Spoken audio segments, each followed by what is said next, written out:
Assalam alaikum wa rahmatullahi wa barakatuh. It's your sister Aisha here, back with Table Talk Friday. I'm a day late, guys. I know, I'm sorry. I had so many errands to run yesterday, but I'm here and I have good content for you.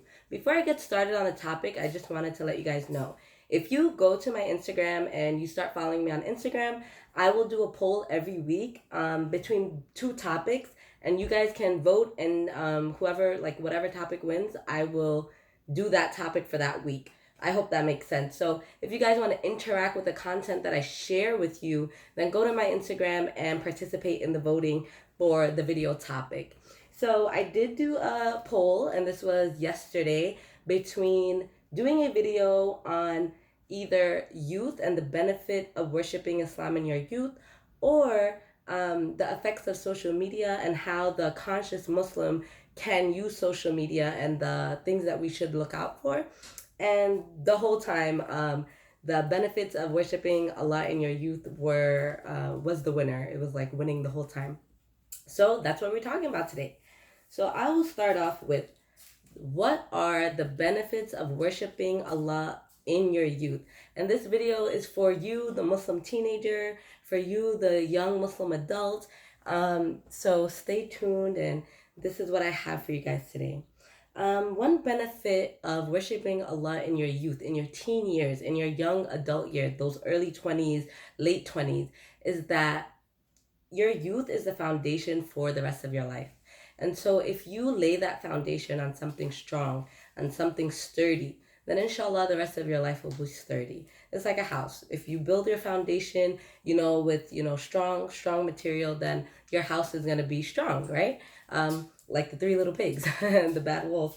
But in your youth, if you lay that foundation and you start off your youth and you lay that foundation on something rocky, on things that are not good, then it will be hard for you to turn back, and it will set you on, a path of negativity and not something strong like Islam, for instance. So I'm not saying that your life will be easy if you lay that foundation on Islam. I'm not saying that you're going to have everything you want and everything's going to go your way.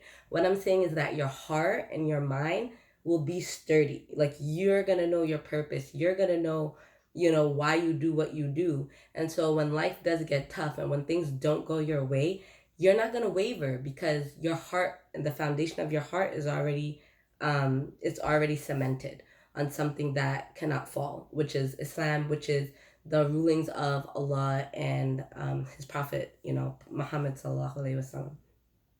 So that's number one, the first benefit. The second benefit is that many youth spend like that youthful time looking for their purpose. Like, what's my purpose? You don't really know what your purpose is, and you just go to school and hang out with your friends and like just do like that mundane routine, like go to school, hang out with your friends after school, come home, do homework, whatever it is. But the thing with Islam is that, especially when you start young, you already know your purpose from such a young age. You don't have to go through, let's just say, and I'm not saying that your passion can't be other than Islam. That's not what I'm saying, because there's so many things out there in the world that is there for us to do, like helping animals, or you have a passion for the environment, or you have a passion for whatever it is. There's so many other things. But what I'm saying is that do those passions, but along with making Islam, like, you already know your passion, your purpose. It can help you, especially in your youth, especially when you go through that time where it's like identity. You're looking for your identity. Who am I? What should I be doing? What's the point of all this? Well, Allah already told you what your purpose was. And so from a young age, you know what your purpose is, and you know what you should be working for. And that's such a positive thing to have. So I remember listening to an Omar Suleiman lecture, and basically he said that he got it from a book, or he got it from a book, I think. But basically, it was about three things. There's three ingredients to live a happy life. And this is from a non-Muslim, not even from, a Muslim person.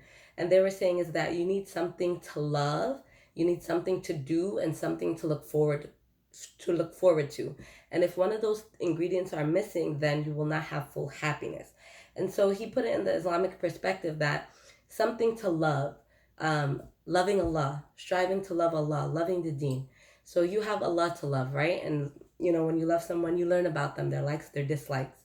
Something to do, what do we have to do as Muslims? We have something to strive for, doing good deeds. We have something to do, working towards Jannah. You're working hard to purify your soul, and something to look forward to is Jannah. So we have this, Allah already has that whole three-step ingredient laid out for us. And so in your youth, you may feel like, you don't have anything else to do besides school and besides all these things, but you do have something to do. And guess what? In your youth, you have energy, you have time, and you have health.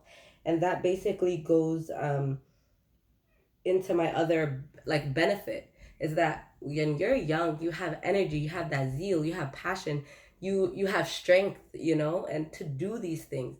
And so what better time to do it than when you're young? What better time to like have the energy to do all these good deeds and to like learn about Allah, and like to be able to stay up in the night and read and get to know him than when you're young.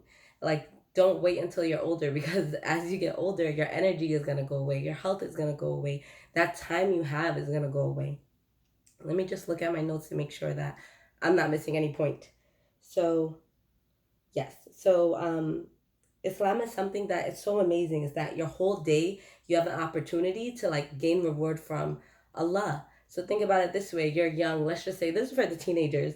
You're going to school, whatever, you just go to school, you're going to hang out or whatever, but you just going to institution to make your intention to like, I'm going to school today so that I can learn more about this world that Allah created and more about his creation.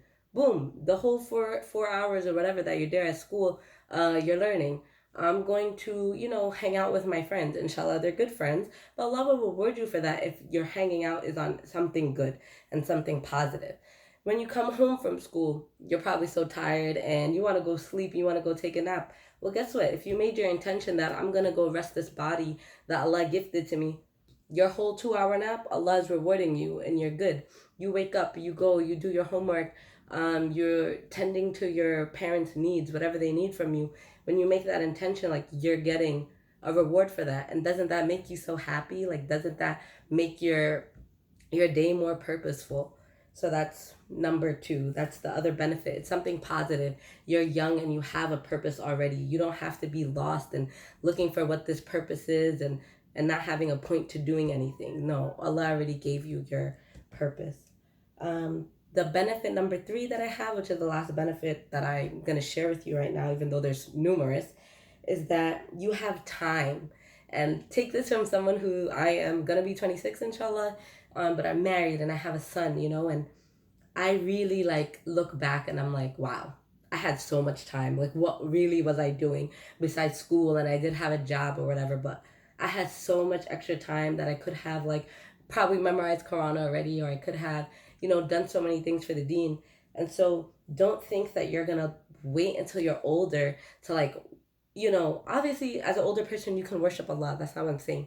But I'm saying, like, look at this benefit, like, while you're young. You don't have the responsibilities that a married person has. You don't have the responsibilities that a parent has. You don't have bills to pay. You don't have, responsibilities and like people. Obviously you still have a responsibility, but again, the responsibilities increase as you get older. And so use your youth, all that extra time that you have, like, try to learn about Islam. Try to learn about who Allah is. Again, you're gonna notice this, like, when you get older. Like, you're gonna get married one day, you're gonna have a kid one day, and you're gonna regret not learning this deen, because once you see your kid, I'm telling you, as a parent, like, I'm a first-time mom. Once I saw my son, like, I just want good for him. That's all I want. I want him to like achieve so many amazing things, and I want to be a person that gives him the opportunities to achieve amazing things. I want him to be smart and like learn so much. How are you going to give that to him if you yourself, how are you going to give the deen to your children if you yourself don't know about your deen? How are you going to instill a love for Allah if you yourself don't have a strong love of Allah? And so when you see your child and you think, oh, I want my child to learn Quran, I'm sure, yes, you can get a teacher to teach your child Quran, but wouldn't it warm your heart yourself to be able to teach them Allah's book, like some of it? But you wasted your youth in doing what? And so I wanted to say that don't waste your youth looking at memes all day on your phone. Don't waste your youth looking at influencers on Instagram all day long. I'm not saying that you can't do it at all, but I'm just saying, like, be aware of your time. And that's something that Islam gives you as a young person. It reminds you to hold yourself accountable. So when I had converted to Islam, I was 15, and to this day, I always say Islam raised me. Like, Allah raised me. Like, I wouldn't be who I am right now if Allah didn't raise me. Like, in this deen, subhanallah. And so it taught me, like, holding myself accountable. It also taught me that I'm not invincible. And that's something that a lot of young people, a lot of youth, like, we just think we're so invincible and we could just do whatever we want, and it doesn't matter. Like, it doesn't matter. Like, I'm not affecting you, you're not affecting me, I'm just doing my life and whoop, whatever. But no, like, Islam, it's only pushing you to virtuous things. It's nothing bad. It's not asking you to do anything bad. If anything, Allah is just asking you to aim for something much more lofty than what we're doing right now. So don't waste your youth listening to filthy messages and songs all day long, just putting filthy messages in your mind. Don't waste your time competing with your friends at school and who looks better, makeup, who dresses better, and all these things. Where are the youth who's going to compete in purifying their heart? Where are the youth that's going to compete with each other and humbling themselves? Where are the youth that's going to compete in being best to their parents? Like, imagine if we all thought like that. Imagine if we all spent our youth doing that instead of spending our youth in things that really have no benefit. And so now I'm just going to move on to the tips. I have 3 tips for you guys. And tip number 1 is to read. And when I say read, subhanAllah, read. I know a lot of Muslim youth that read Quran, right? Their parents like pay for them to read Quran, and you read Quran in Arabic. But when I ask them, like, what does it mean? What is Allah telling you? They don't have any clue. And I'm sorry, that is not what Allah wants from you. That's great. Allah will reward you for reading the Quran in Arabic. But how can you really love someone if you don't understand their message? What is the point of just praying to pray and you don't understand what you're saying? Like, this is something that really bugs me. If you're a youth right now and you're a youth that you stand up to pray and you have no clue what you're praying, if you're a youth right now that you read Quran in Arabic because your parents ask you to or whatever it is, I urge you to, on your own, read it in your language that you understand. Read it in English. I'm telling you, when I was like 15, 17, I would read Quran every morning, and that was like the foundation of like me loving Allah. Like, that really like helped me change my mindset and like helped me to like how I am right now. I look back and it's because I always used to read Quran in Arabic and I mean in English. And I used to spend that time to understand Allah's message. So read was the first word that Allah revealed to us in our deen. Read, learn. And that will set your foundation for loving Allah, because you're not going to love someone you don't know. Tip number 2, your prayers can make and break your status with Allah. And so I'm not telling you, if you have friends that are not on deen or anything, I'm not telling you to drop them. I'm just telling you to keep this in mind. Because I know, again, when I was 17 and I met all my friends that were like practicing Islam, when I moved to like New Jersey, I always say that, like, I don't know, maybe I wouldn't be the Muslimah that I am today if I didn't meet them. Because, like, I wanted to wear hijab so bad. I made dua that Allah gave me friends that wore hijab, and they all did. And so it made it easier for me to wear hijab. And also, like, praying and stuff. I was always nervous going outside because I always felt like, oh, how am I going to pray? When I met my friends were like, oh, yeah, we pray anywhere. And I was just like, what are you talking about? And because of them, like, I'm not scared to pray in public. Like, we used to hang out, go to the movies, go to the mall, and no lie, they would stand up and just pray. Like, in the corner in the movie theater, they would stand up, go to the dressing room, and pray in the mall. Like, your friends can really make or break your deen. So I just wanted to let you know, like, to think about it. It's just a tip. Think about it. If your friends are not practicing right now, just make dua that Allah sends you practicing friends. And make dua that Allah helps you, like, gives you the strength to, like, come closer to Him, even though the people around you may not. So that's just tip number 2. And lastly, tip number 3.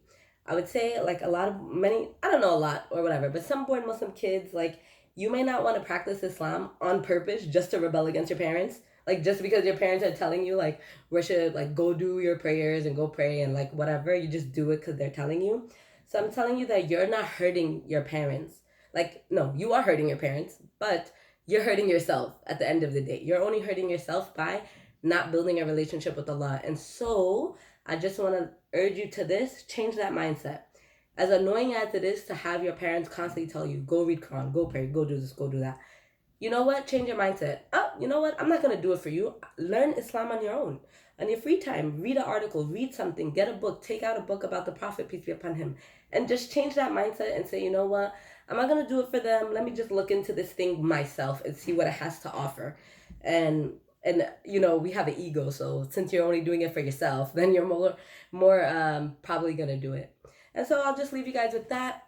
I hope this was beneficial in any way, shape, or form for you guys. A lot of this tips were like for teenagers, but also to any young adult. So use your youth, and I'll leave you with this last hadith that the Prophet ﷺ said that on the day of judgment, when there is no shade, there are 7 that's going to be shaded under Allah's throne, and one of them is a young person who worshipped Allah in their youth. And so think about that, strive towards that, and may Allah allow all of us to be shaded on that day. This is your sister Aisha. Until next time, Assalamu alaikum.